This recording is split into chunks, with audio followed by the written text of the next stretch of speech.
सभी लोगों को जय माता दी। दामोदर मास की बहुत बहुत शुभकामना।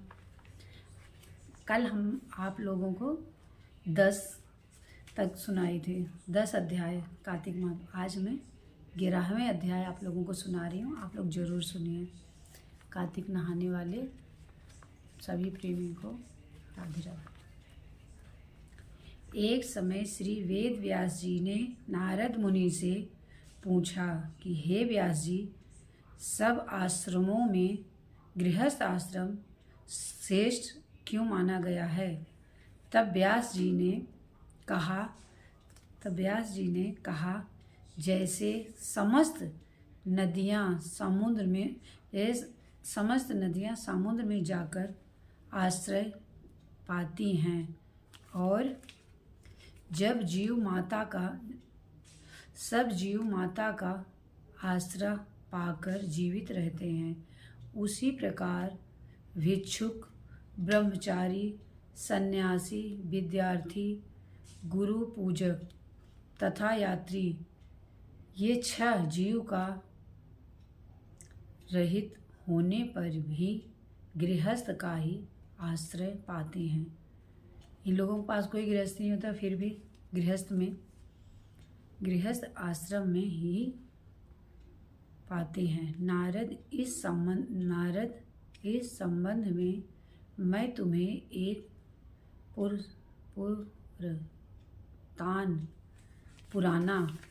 पुराना इतिहास सुनाता हूँ।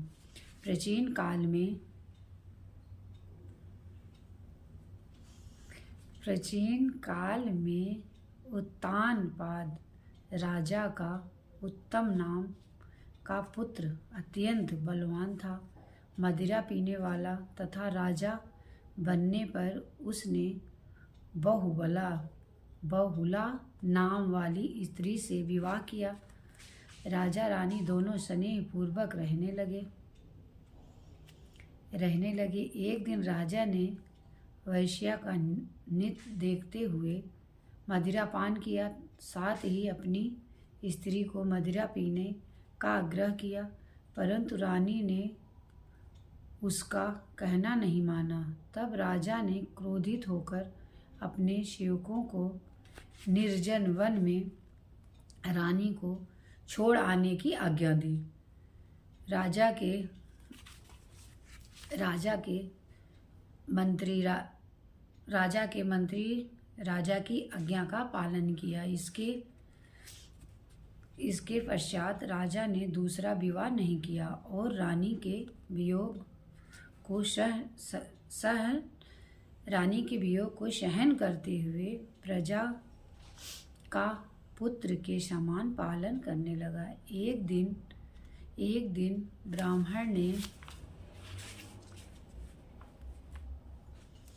ब्राह्मण ने राजा के समीप आकर निवेदन किया कि हे राजन, मेरी स्त्री का किसी ने अपहरण कर लिया।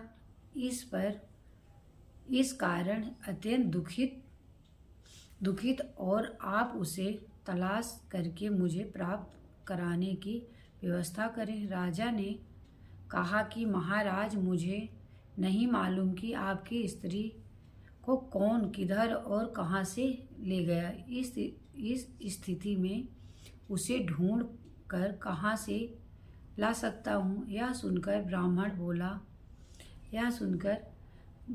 बोला, छठा भाग प्राप्त करके आप प्रजा की रक्षक हैं। मेरी स्त्री अपने घर में सो रही थी, वहाँ से उसे कोई हर कर ले गया और आपका कर्तव्य है कि आप उसे कहीं से भी ढूंढ कर लाएं। राजा ने कहा, हे विप्र, मैंने आपकी स्त्री को कभी देखा नहीं है और ना ही मैं यह जानता हूँ कि वह किस रंग रूप स्वभाव वाली है। तब मैं उसे कैसे खोज सकता हूँ? यह सुनकर ब्राह्मण बोला, यद्यपि कर्कश स्वभाव की, कठोर वचन बोलने वाली, काले रंग कुरूप है। यथापि मैं उसकी निंदा नहीं करता, क्योंकि वह मेरी पत्नी अर्थात अर्धांगिनी है। यह सुनकर राजा ने कहा, जब तुम्हारी स्त्री ऐसी कुरूपा और क्रूर स्वभाव की है, तब तुम उससे प्राप्त करके क्या करेंगे? क्योंकि उसके स्थान पर मैं आपको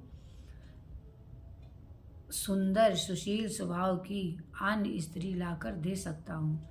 ब्राह्मण कहने लगा, हे राजन, मेरी पत्नी मेरे धर्म कर्म की अर्धांगिनी, अतः उसकी रक्षा करना मेरा परम धर्म है। जो पुरुष अपनी स्त्री की सुरक्षा नहीं कर सकता, उसके दूसरी जाति की संतान उत्पन्न होती है और उसके पितर नरकवासी होते हैं। वैश्यागामी पुरुष का कल्याण कभी नहीं हो सकता है। जो मनुष्य ऋतुकाल पश्चात अपनी स्त्री का रमण नहीं करता, उसके पितर 1 मास तक उसके खून में तैरते हैं। ब्राह्मण के ऐसे वचन सुनकर राजा अपने अस्त्र शस्त्र ले रथ पर सवार होकर उस स्त्री को खोजने चल दिया। कुछ दूर जाकर उसने एक आश्रम देखा, जिसमें एक महान तपस्वी कुशा के आसन पर विराजमान थे। राजा को आश्रम में आया देखकर भी ऋषि ने उसका कोई आदर सत्कार नहीं किया और कहने लगा, मैं जानता हूँ कि तुम राजा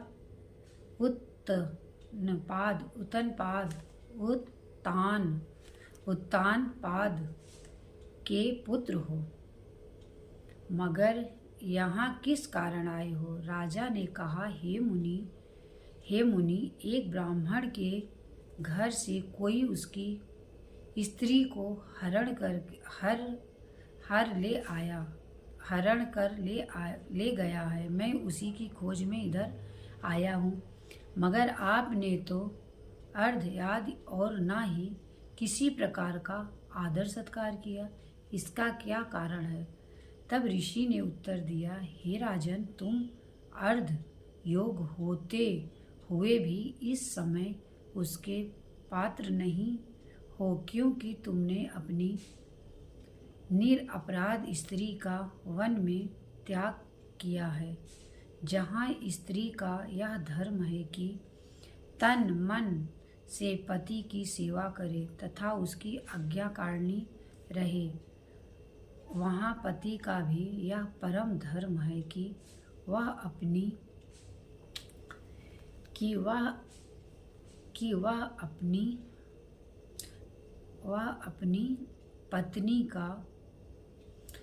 पत्नी का यथाचित सम्मान करे। जिस घर में स्त्रियों का सम्मान होता है, वहाँ देवताओं का वास होता है।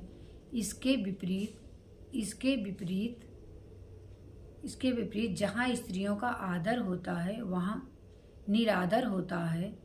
सुख शांति कभी रह ही नहीं सकती। इतना सुन राजा लज्जित होकर पूछने लगा, भगवान, आप भूत भविष्य वर्तमान तीनों काल के जानने वाले हैं, एवं कृपा करके बताइए कि ब्राह्मण की स्त्री को हर कर कौन कहाँ ले गया है? तब ऋषि ने ध्यान कर कहा, राजन, अदिति का पुत्र वालक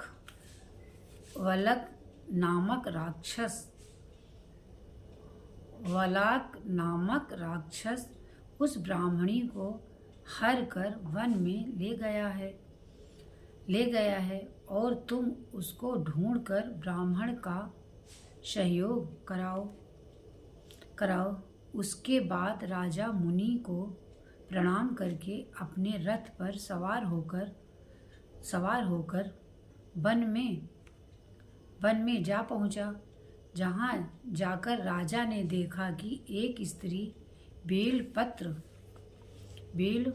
फल खा रही है।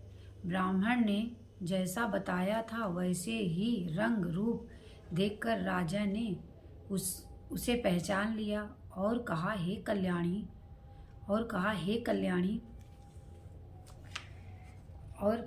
कल्याणी तुम कौन हो और इस वन में क्यों आई हो?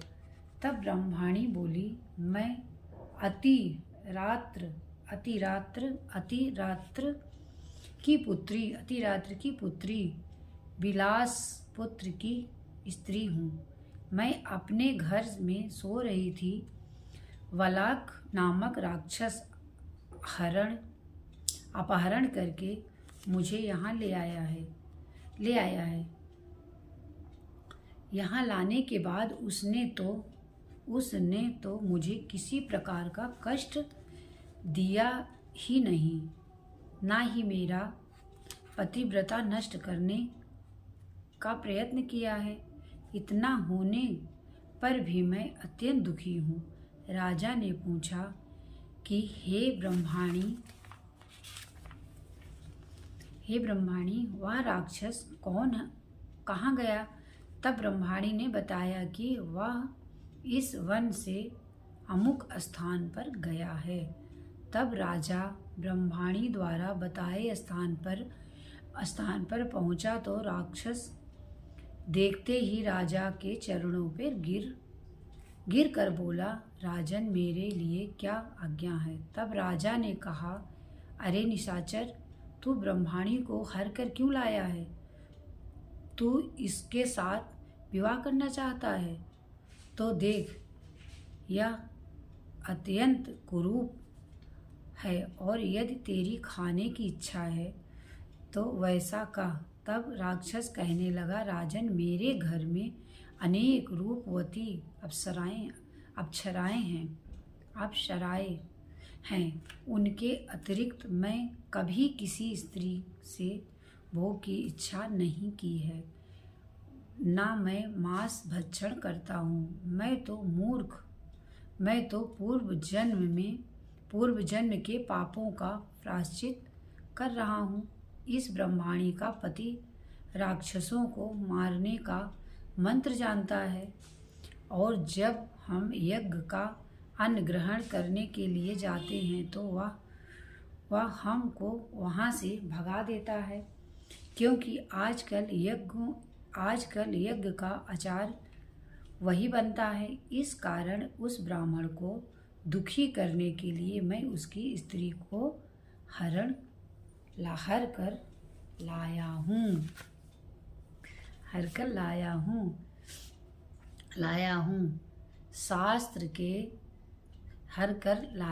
शास्त्र के नियम अनुसार स्त्री के बिना पुरुष का कर्म करने का अधिकार नहीं है। यह सुनकर राजा ने निश्चय किया कि वह भी परम मोक्ष रूप से मेरी ही निंदा कर रहा है। सब करेंगे ही भाई, जो ऐसे करेगा उसका तो निंदा करेंगे ही सब लोग। निंदा कर रहा है। मुनि ने भी इसका त्याग करने के कारण मुझे अर्ध योग नहीं माना है। तभी राजा को विचार मंग देख राक्षस कहने लगा, हे राजन, मैं आपकी प्रत्येक आज्ञा का पालन करूंगा। इतना कहकर वह हाथ जोड़कर खड़ा हो गया।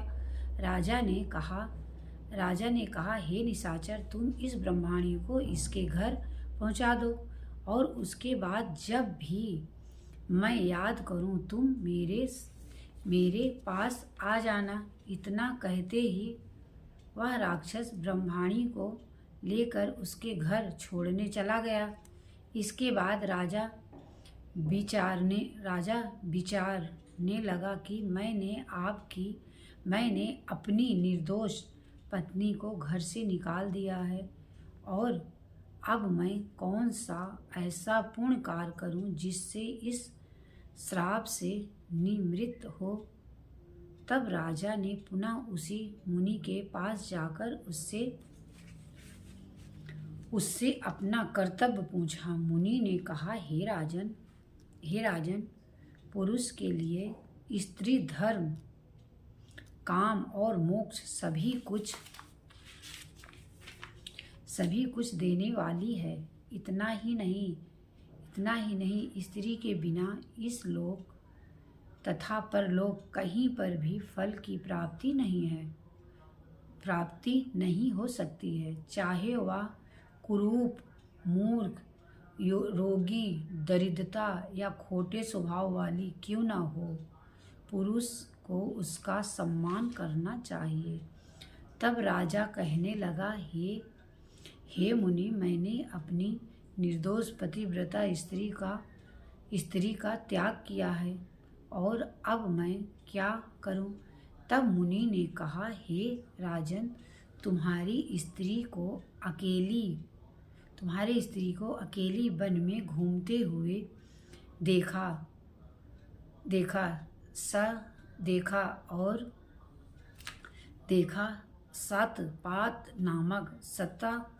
सतपात नामक नाग उसे पाताल लोक में ले गया। सतपात नामक नाग उसे पाताल लोक में ले गया। उस नाग की नंदा नाम की एक कन्या है, जिसने उसको घर में छिपा रखा है। यह सुनकर राजा वहां से अपने घर आया तो ब्राह्मण को स्त्री सहित अपने घर देखा।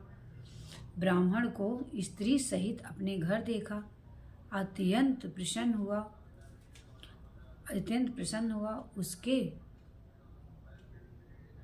हुआ। इसके बाद राजा ने ज्यों ही वालक नामक राक्षस को याद किया, वह तुरंत उपस्थित हो गया। बालक नामक राक्षस को याद किया, वह तुरंत उपस्थित हो गया। तब राजा ने उसे पाताल लोक से अपनी स्त्री लाने का आदेश दिया।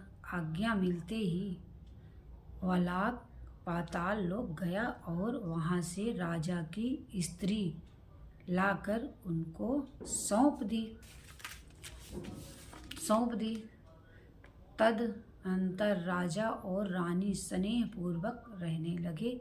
नारद जी कहते हैं कि हे राजन, पृथु का गृहस्थ आश्रम महापुण्यदायी, महात्म हमने तुमको विस्तार पूर्वक सुनाया। गृहस्थ आश्रम का महिमा हमने विस्तार पूर्वक सुनाया। अब और क्या सुनना चाहते हो? 11वां अध्याय संपूर्ण हुआ। दामोदर मास की जय, कार्तिक भगवान की जय, सभी देवी देवता जय। राधे राधे। सभी लोगों को जरूर सुनना, कमेंट करके जरूर बताना मैंने कैसे पढ़ा है सभी लोगों को।